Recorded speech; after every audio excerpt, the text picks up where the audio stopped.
नोस्फेरातु को अभी सिनेमाघरों में रिलीज किया गया है और न केवल यह नए साल का दिन और 2025 की पहली फिल्म है, बल्कि यह रॉबर्ट एगर्स की चौथी फीचर फिल्म के रूप में चिह्नित करती है।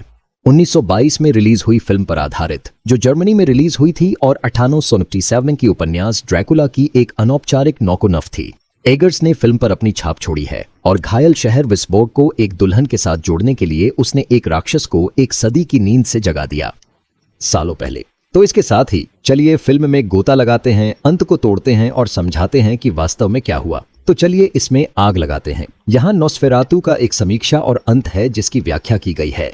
आपको बता दें, इस वीडियो में ध्यान रखा जाना चाहिए कि इसमें स्पॉइलर शामिल हैं। अंत बताया गया।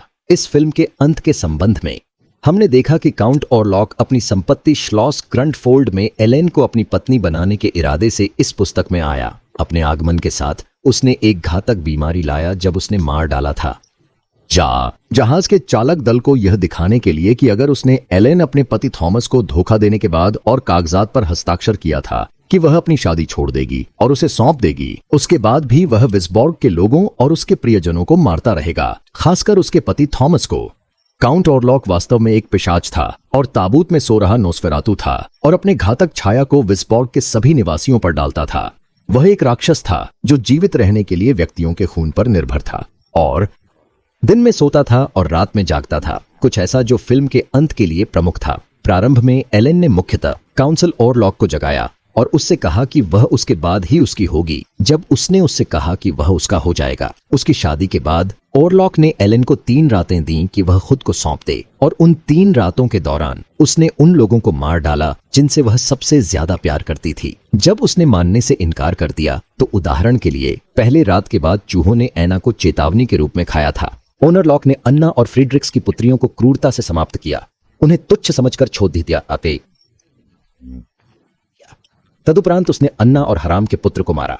इससे फ्रीडरिच एक खोया हुआ व्यक्ति बन गया जिसकी जिंदगी उससे चुरा ली गई थी, जिसने अंततः उसे प्लेग से ग्रस्त कर दिया और वह अपनी पत्नी के आगोश में दम तोड़ बैठा। एलेन ने महसूस किया उन लोगों के नुकसान को जिनकी वह परवाह करती थी और समझी कि इस बोर्ग के लोगों का अंत उसके पति की नोस्फेरातु के साथ की गई गुप्त संधि के कारण हुआ था। एकमात्र व्यक्ति था जो नोस्फेरातु को रोकने में सक्षम होगा। प्रोफेसर वॉन फ्रांस ने पाए पुराने पाठ में देखा कि नोस्फेरातु को रोकने का एकमात्र तरीका यह होगा कि महिला खुद को सौंप देगी, क्योंकि तब इस तरह प्लेग को दूर कर दिया जाएगा जैसा कि उसे वह प्राप्त होगा जो वह चाहता था। हालांकि हमने देखा कि एलेन इसे उससे एक कदम आगे ले जाते हैं। नोस्फेरातु उस महिला को तभी ले सकता था जब वह खुद को स्वेच्छा से उसे सौंप देती थी। वह बस उसे नहीं ले जा सकता अगर वह नहीं जाना चाहती थी। इसलिए उसने फैसला करने के लिए उसे 3 रातें दी। उसने पर्दे खोले, शादी का जोधा पहना और खुद को उसके समक्ष स्वयं को समर्पित किया।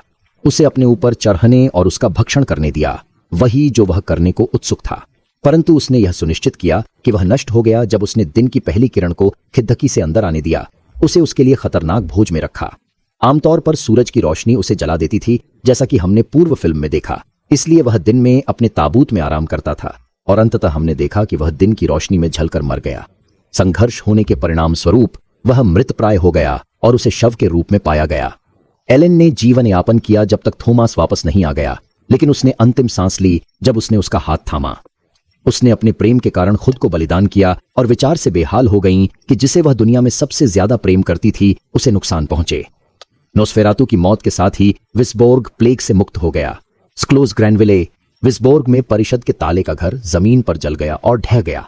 इससे परजल थी जो हुआ उसकी केवल एक बुरे सपने के रूप में वर्षों तक याददाश्त में रह सकता है कि थॉमस कैसे नोस्फेरातु से बच पाया। सचमुच वह ओलॉक्स किले से भाग निकला और नदी में गिरने के बावजूद बच गया।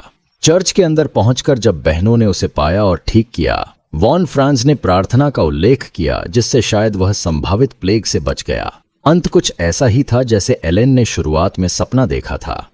फिल्म जहां उसने कहा कि उसने मृत्यु से शादी की और केवल लाशें उपस्थित थीं। फिल्म के अंत में वह मृत्यु की दुल्हन थी और विस्बोर्ग के लोग और फ्रेडरिक और उसका परिवार उपस्थित लाशें थे। मुझे फिल्म की समीक्षा करनी थी।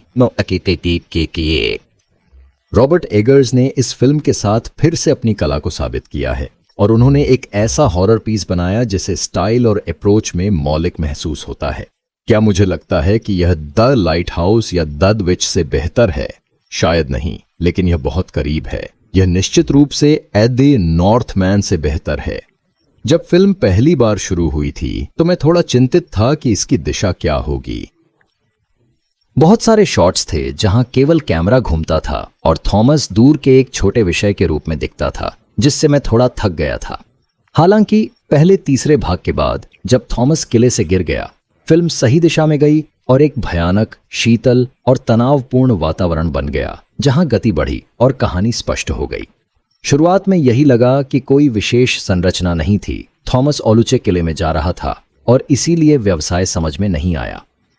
लेकिन समय के साथ सब कुछ समझ में आने लगा और जब हमें पता चला कि ऑरलोक एलेन को चाहता था और अगर वह उसे समर्पित नहीं करती तो वह इस बर्ग और उसके लोगों को बर्बाद कर देगा, तब फिल्म का एक उद्देश्य समझ में आया। मुझे लगा कि हम जानते थे कि ओलक एलेन से प्यार करता था और उसे अपना बनाना चाहता था,